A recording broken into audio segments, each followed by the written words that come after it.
It was somewhere around 3 or 4 in the morning, and I hadn't slept. I couldn't sit up. I couldn't cry.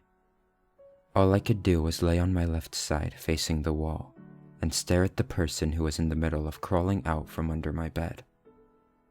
I couldn't make out any details in the darkness, and my eyes had adjusted as much as they were going to.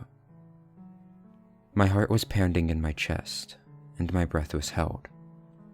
This person knew I was awake, because they were staring back at me, legs still halfway under the bed.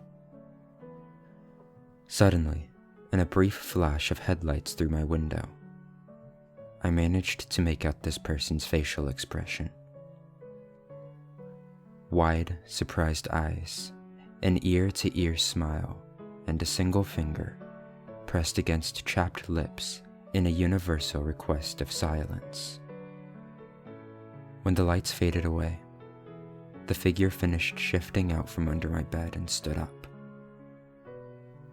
My eyes followed them, watching as they slid open my window and crawled out.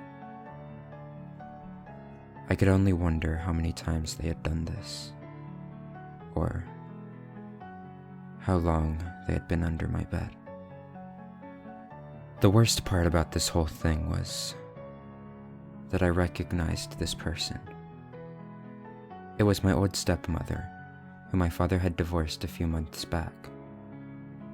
She had kicked and fought and clawed and punched to try and sustain the marriage. The only reason why was because of my sister and I. I didn't sleep at all after that. I told my dad as soon as the sun rose, mostly because I was too scared to put my feet back on the ground again. At first, he didn't believe me, and was quite angry at me for waking him up so early.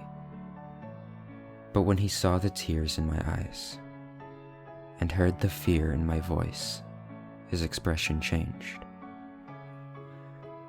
We called the police, and though they were a bit reluctant to send someone down, since the situation had occurred nearly 3 hours ago, they had sent someone to search the neighborhood. They turned up empty-handed, and offered to have a cop stay with us in case we felt we needed protection. My dad declined, and said that he would be all the protection my sister and I needed. We stayed home from school that day, and we slept in the living room that night.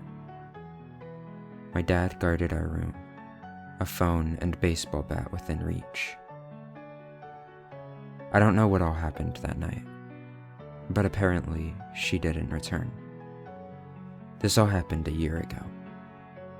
I've put it all behind me and moved on with my life. Of course, I don't sleep with my hand dangling off the bed anymore, but other than that, I'm okay. About a week ago, I received a text message from an unknown number. The message consisted of an address, as well as a name, my old stepmother's name. From what I could tell, the address led to a secluded area.